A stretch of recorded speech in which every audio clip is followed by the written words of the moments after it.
सबसे बड़ा कष्ट क्या है संसार का? बुढ़ापा, वृद्धावस्था सबसे बड़ा कष्ट है। पर वृद्धावस्था से भी बड़ा कष्ट क्या है? निर्धन जीवनम। एक तो वृद्धावस्था, और वृद्धावस्था में भी निर्धन हो जाना, धन का समीप ना होना। वृद्धावस्था सबसे बड़ा कष्ट है, उससे भी बड़ा कष्ट वृद्धावस्था में निर्धन हो जाना, और उससे भी बड़ा कष्ट क्या है? पुत्र शोक महाकष्टम।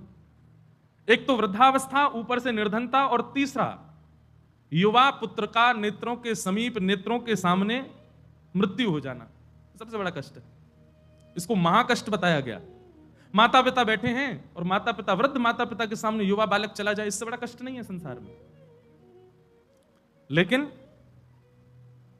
पुत्र शोक महाकष्टम कष्टात कष्ट करित क्षुधा। दुनिया में सबसे बड़ा कष्ट, पुत्र शोक से भी बड़ा कष्ट यदि कुछ है तो वो क्या है? भूख लगना और भोजन का ना मिलना, सबसे बड़ा कष्ट है। भोजन का ना मिलना, भूखा रहना, अति व्याकुल होकर के अन्न की उपासना करना, फिर भी अन्न ना मिले, सबसे बड़ा कष्ट है। पर श्री सुखदेव जी महाराज कहते हैं कि राजन, कुछ खा लो, कुछ पी लो, और वहां पर भी परीक्षित जी महाराज कहते हैं, भगवान मुझे भूख नहीं लगती, मुझे प्यास नहीं लगती, मुझे केवल आपकी रस कथा श्रवण करनी है, मुझे केवल आपके भाव श्रवण करने हैं। अब ये कथा ही, ये भाव ही मेरी भूख पेट को, मेरे पेट को ऊर्जा प्रदान करेंगे, मुझे भूख प्रदान करेंगे, मेरी भूख को निवृत्त करेंगे। अब सामान्य अन्न की उपासना, अन्न की इच्छा नहीं है मुझे, आप कृपा करके केवल कथा रसामृत पिलाओ। ऐसी स्थिति जब हो जाए तब कृष्ण कथा प्रारंभ होती है श्रीमद् भागवत में। हमारी स्थिति नहीं है ऐसी। हमें तो क्षणिक भाव भी, संसार का कोई भी क्षणिक भाव भी आकर्षित कर लेता। एक इंपॉर्टेंट कॉल आ जाए, वैसे तो आएगा नहीं, हॉल में यहां नेटवर्क ही नहीं आते किसी के। एक क्षणिक फोन आ जाए कि भाई ये काम है जरूरी, आप तुरंत जाओगे। कथा त्याग करने में, भगवत लीला श्रवण करने के त्याग में किंचित भी भाव नहीं रखेंगे, हम तुरंत चले जाएंगे। पर परीक्षित जी की स्थिति ऐसी नहीं है। परीक्षित जी तो कह रहे हैं, कथितो वंश विस्तारो भवता सोम सूर्ययो राज्ञां चो भयवंश्याना चरितम परमाद्भुतम। आप कृपा करके मुझे विस्तार से सुनाओ। मुझे नहीं लगती भूख, मुझे नहीं लगती प्यास। केवल भूख प्यास से अभिप्राय नहीं, संसार की हर वो वस्तु जिसके प्रति आप कथा भी छोड़ सकते हो आकृष्ट होकर के, वह भी सामने आ जाए तो उसका भी त्याग कर दिया जाए कथा के लिए, तब कृष्ण लीला में प्रवेश होता है। एक प्रकार से कह दें तो जब तक गोपी भाव चित्त में नहीं आवे तब तक कृष्ण लीला में प्रवेश नहीं मिलेगा। गोपियां कैसी हैं? यादोहने बहनने मथनोपलेप प्रेंखनार भरुदितो क्षण मार्जनादौ। एक बहुत अच्छा पद है, इसी पद को केंद्र में लेकर के 4 दिन की कथा है अक्टूबर में गिरिराज जी में। पद का नाम है गोपी प्रेम की ध्वजा। रास पंचाध्यायी पर कथा है गोवर्धन में, 14, 15, 16, 17 अक्टूबर। उसमें केवल रास की चर्चा है, और उस रास चर्चा में उसका नाम ही कथा का गोपी प्रेम की ध्वजा। वहां गोपियों के प्रेम की चर्चा होगी बस। और अंतिम दिन की जो कथा, मतलब 17 तारीख की, उस कथा का समय है रात्रि 11 बजे से, पूर्णिमा के चंद्रमा के नीचे बैठ करके। जयति तेधिकम जन्मना ब्रज श्रयतन्दिरा सस्वदत्। भैया एक बात बिल्कुल स्पष्ट सुन लो, ये कोई केवल कहने वाली बात नहीं है, केवल प्रचलित बात नहीं है, आपको आकर्षित करने वाली बात नहीं है। वृंदावन रस लीला में प्रवेश तब तक नहीं मिलेगा जब तक गोपी भाव चित्त में ना हो। भोजन का त्याग कर देना, जल का त्याग कर देना, ये परीक्षित को एक प्रकार से गोपी भाव में उन्मुक्त कर रहा। परीक्षित कह रहे हैं मुझे भूख नहीं लगती, कथा ही मेरा भोजन है, मुझे प्यास नहीं लगती, कथा सुनकर के मेरी प्यास पूरी हो रही है। सुखदेव जी, परीक्षित तो ये तक कह देते मुझे निद्रा भी नहीं है। आप जब कथा सुनाते हैं तो मुझे ऐसा लगता है कि इससे बड़ा विश्राम मेरे लिए कोई नहीं है। क्षमा करना, कथा सुनकर के थकान लगती हो, कथा सुनकर के भूख लग जाती हो, और सबसे बड़ी बात कथा में नींद आ जाती हो, तो समझ जाओ भी गोपी भाव चित्त में ही नहीं, दूर रहो कृष्ण लीला से, तो बहुत ही दूर रहो। श्री हमारे अष्ट सखाओं में कवि परमानंद दास जी का पद है, बहुत सुंदर भाव है। गोपी प्रेम की भजा, गोपी प्रेम की भजा, गोपी प्रेम की भजा, गोपी प्रेम की, सब लोग गाओ। गोपी प्रेम की भजा, गोपी प्रेम की भजा। अभिप्राय क्या है? जब तक स्थिति ऐसी नहीं बनेगी तब तक आप कृष्ण लीला में प्रवेश नहीं कर सकते। आप सामान्य श्रोता बन करके आप कहो हम कानपुर से आए हैं, हम इलाहाबाद से आए हैं, प्रयागराज से आए हैं, दिल्ली से, वहां से, नहीं आ पाओगे कृष्ण लीला में। अरे देवादिदेव महादेव भी दौड़ करके आते हैं तो सबसे पहले, अभी भक्तमाल जी कथा में एक भेद खुला, महादेव की गुरु कौन है? श्री ललिता जी महाराज। जैसे ही महादेव आए रासलीला में प्रवेश करने लगे, गोपियों ने द्वार रोक दिया। ठाकुर जी भीतर से कह रहे हैं गोपियों से, इनको आन दो। गोपियां कह रही हैं ऐसे नहीं आएंगे, पहले ये कहें गोपी भाव में आए।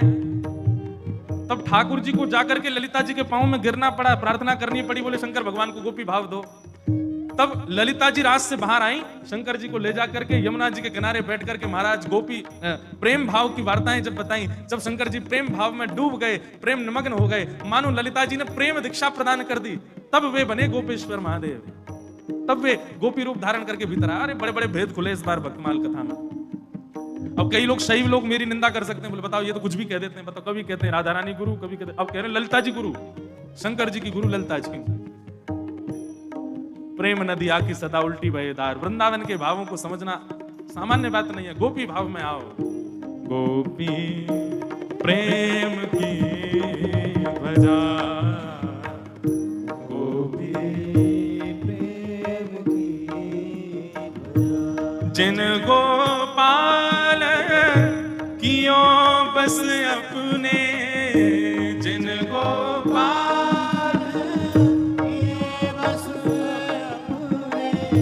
जिन गोपाल कियो बस अपने, जिन गोपाल कियो बस अपने, उर्धरी श्याम भुजा, उर्धरी श्याम भुजा, उर्धरी श्याम भुजा, उर्धरी श्याम भुजा, गोपी प्रेम की भजा, गोपी प्रेम की भजा, गोपी प्रेम की भजा।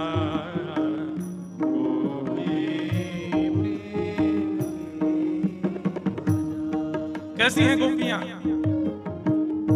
सुक मुनि व्यास प्रशंसा कीनी, सुक मुनि व्यास प्रशंसा कीनी, सुक मुनि व्यास प्रशंसा कीनी, सुक मुनि व्यास प्रशंसा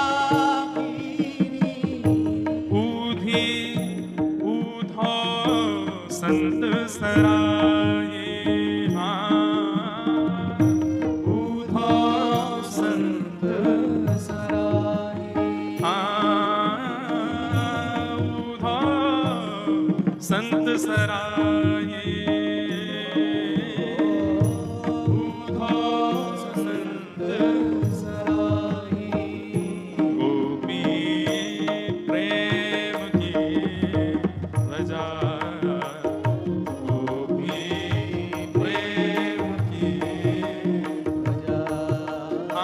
गोपी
जो हरि सेवा हे सोई कुलीन दास परमानंद सोई कुलीन दास परमानंद सोई कुलीन दास परमानंद सोई कुलीन दास परमानंद जो हरि सन्मुख आए जो हरि सन्मुख आए गोपी प्रेम के ध्वजा गोपी प्रेम के ध्वजा गोपी प्रेम के ध्वजा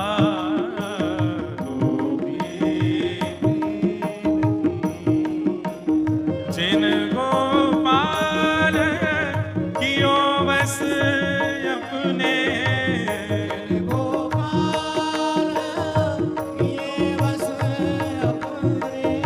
जिन गोपाल कियो बस अपने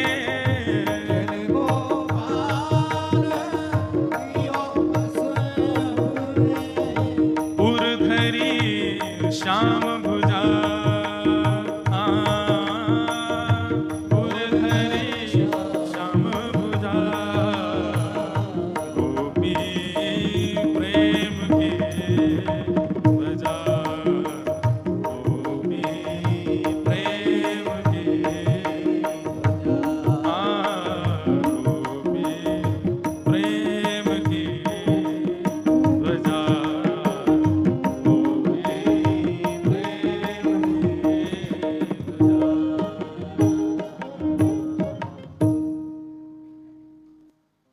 गोपी भाव, यही भाव प्रकट हुआ है श्री परीक्षित जी के भीतर। भागवत जी में वर्णन करते हैं, या दोहने बहनने मथनो पलेप प्रेंखें खनार भरुदितो क्षणमार जनादौ। गोपी का स्वरूप कैसा है? जब गैया का दूध दोहने के लिए जाती है तो घर घर करती हुई जो दूध की धार है, उस घर घर धार को भी ताल बना करके राधे कृष्ण कृष्ण कृष्ण कृष्ण कृष्ण, गोपी उस धार को भी ताल बना करके वहां भी कीर्तन करती है। या दोहने बहनने मथनोपलेप, जब अपने घर में भीतर गोबर का चौका लगाती है तो चौका लगाते समय जब पोंछा को एक तरफ से दूसरी तरफ चलाती है तो उस पोंछे की आने वाले स्वर को भी कीर्तन बना लेती है, उसमें भी कीर्तन करती है। एक क्षण के लिए भी गोपी ठाकुर जी की स्मृति छोड़ती नहीं है। हमारी समस्त इंद्रियां कृष्ण पिपासु हो जाएं। नेत्रों को देखने के लिए श्याम सुंदर चाहिए, कानों को श्रवण करने के लिए कृष्ण चाहिए, नासिका में सुगंधी भी उनके चरणारविंद की, जिह्वा में रसामृत, जिह्वा में अधुरामृत भी उन्हीं का।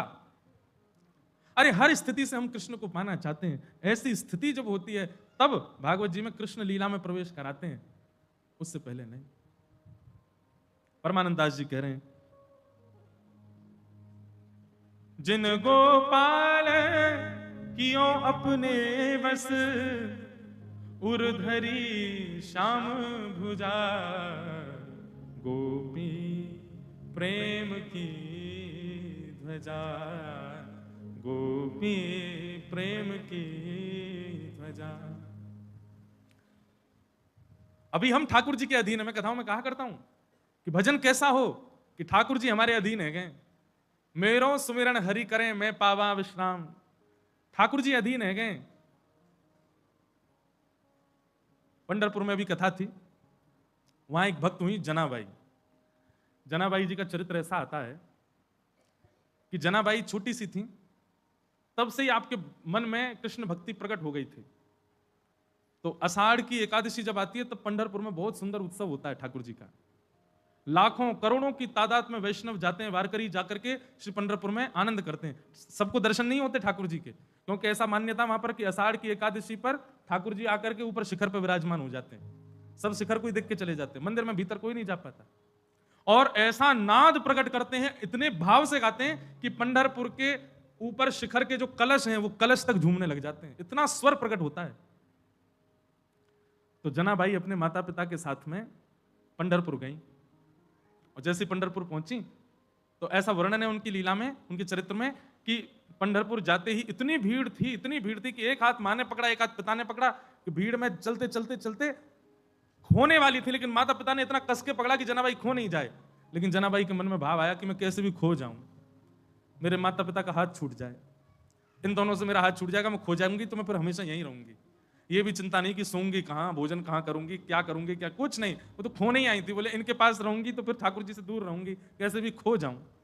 और जबरदस्ती मेला में जाकर के, खोने वाली तो नहीं थी, पर जनाबाई ने हाथ छोड़ दिए माता पिता के, खो गई। और जैसे ही खो गई, खोते ही बालक तो रोते हैं, जनाबाई नाचने लगी। बोले अच्छा अब मैं खो गई, अब मैं अकेली हो गई, अब मैं यहीं रहूंगी, मैं विट्ठल को छोड़ के कहीं नहीं जाऊंगी। ऐसे हैं हम लोग, खोते ही सबसे पहले खोया पाया केंद्र कहां। अरे हम खोए तो दूर की बात, हमारी कोई चीज खो जाए बिहारी जी के मंदिर में, और तो छोड़ो बंदर ही ले जाए महाराज, भैया 5 रुपए वाली नमकीन से नहीं 10 रुपए वाली फ्रूटी पिलाओ, तब छोड़े। यहां जनाबाई खुद को खो आई, हमारी कोई वस्तु खो जाए, हम चाह रहे हैं कि हमको कृष्ण लीला सुनाई दे जाए, ठाकुर जी की बंसी निधि वन में रात में जाके बैठेंगे, कन्हैया दिख जाएंगे, बड़े दिख रहे हैं कन्हैया। अरे महादेव, देवों के देव महादेव को जब गोपी बनना पड़ा ठाकुर जी की लीला में आने के लिए, हम कैसे। गोपी का मतलब श्रृंगार नहीं है, बिल्कुल भी श्रृंगार से मत लगाइएगा इसका भाव। गोपी का मतलब आपके आंतरिक इंद्रियों का भाव, प्रत्येक इंद्रिय कृष्ण को पाने की इच्छुक हो जाए, चतुर्भुज दास जी का भाव है। मैं गाता हूं कथाओं,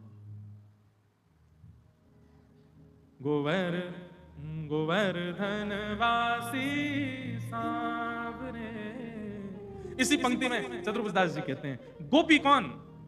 दर्शन को नैना तपे, वचन सुनन को कान, मिलवे को हियरा तपे, हिय के जीवन प्राण, गोवर्धन वासी सा।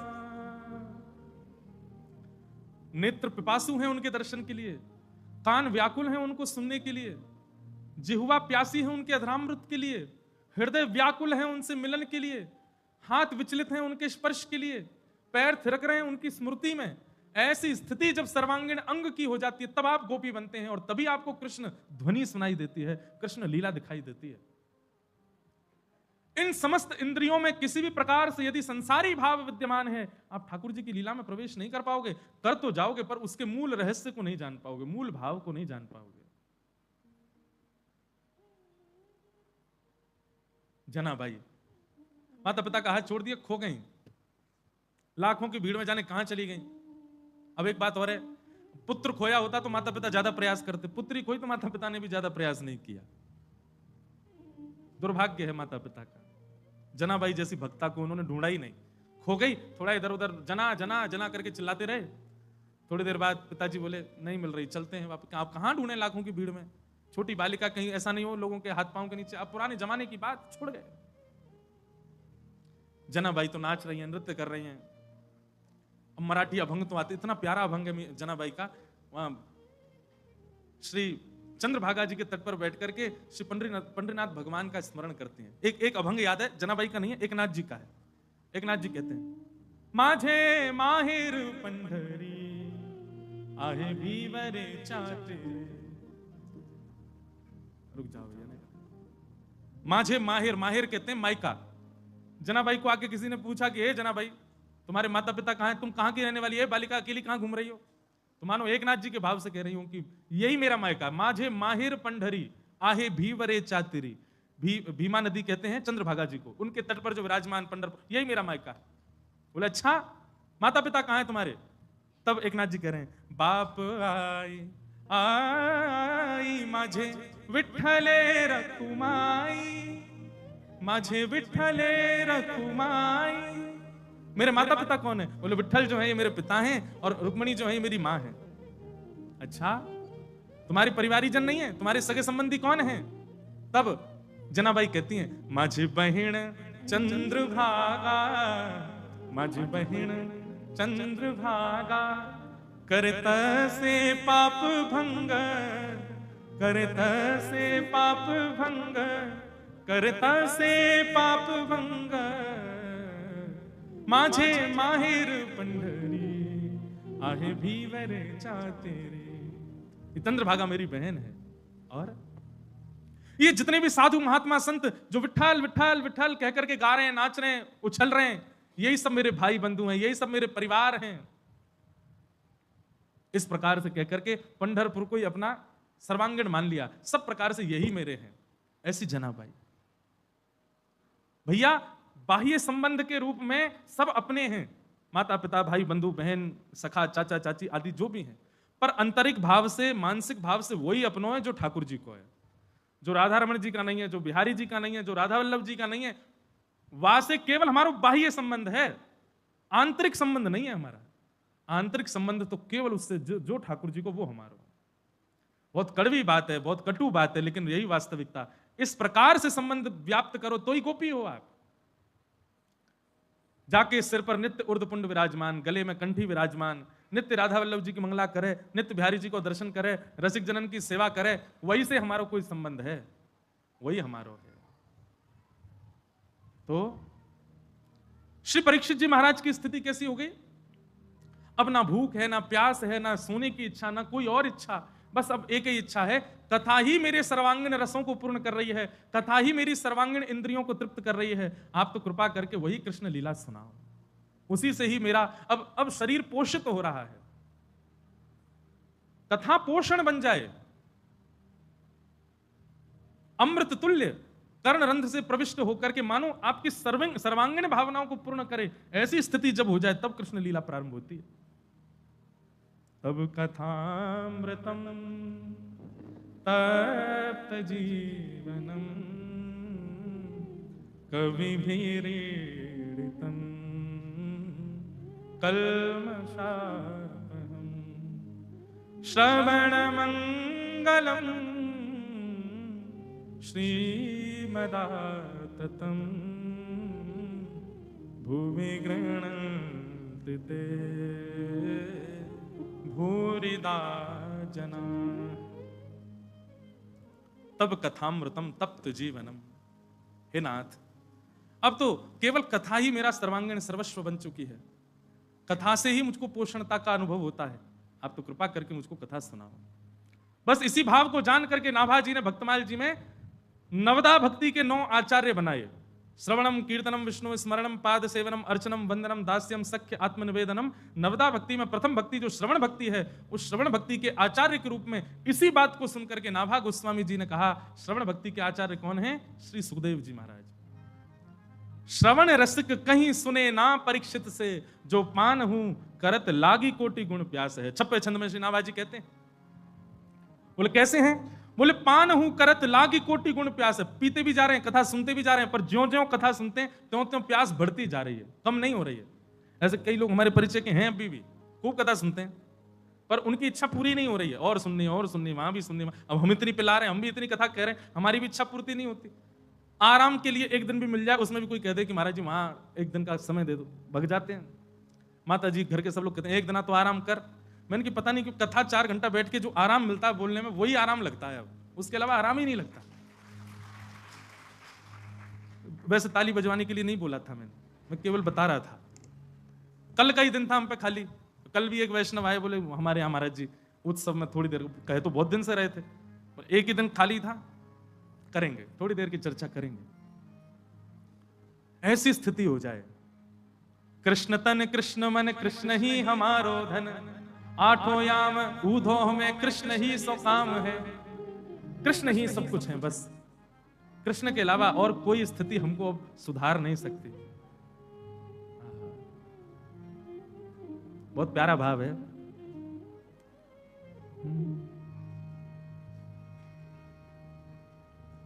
मेरो मन लग्यो बरसाने में, जहां विराजे राधा रानी।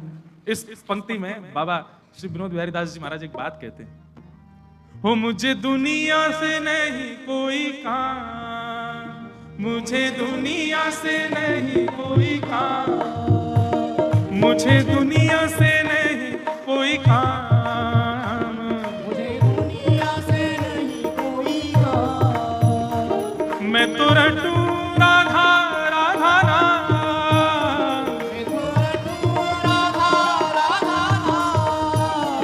मैं तो रटू राधा राधा नाम, मैं तो रटूं राधा राधा नाम।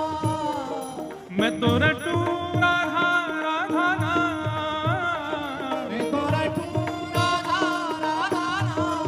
और दर्शन करूं शुभ शाम, दर्शन करूं शुभ शाम, दर्शन करूं शुभ शाम, दर्शन करूं शुभ शाम। मेरे मन में विराजे श्याम दीवानी, मेरे मन में विराजे श्याम दीवानी।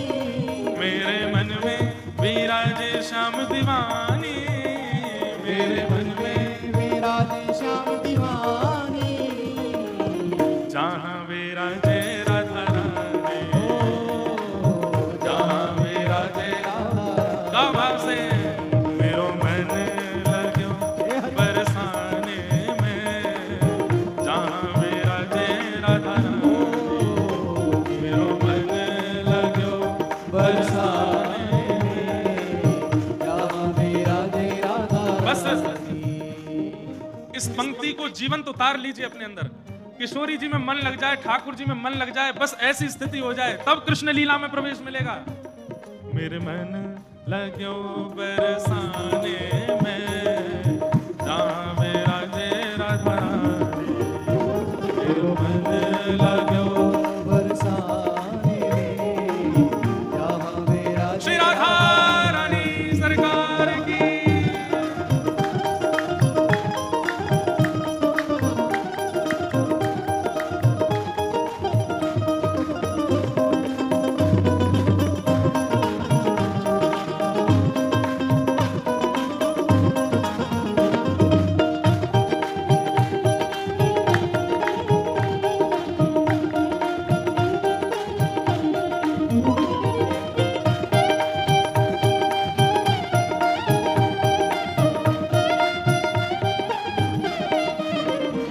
मेरे मन में ना लागे कोई रंग, मेरे मन में ना लागे,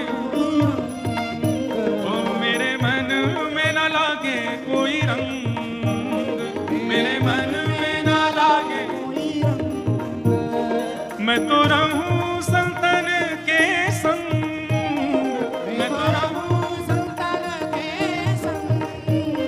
मैं तो रहूं संतन के संग, मैं तो रहूं। संतन के संग। ओ मेरे मन में बढ़त उमंग, मेरे मन में बढ़त उमंग, ओ मेरे मन में बढ़त उमंग, मेरे मन में बढ़त उमंग। बरसाना वीर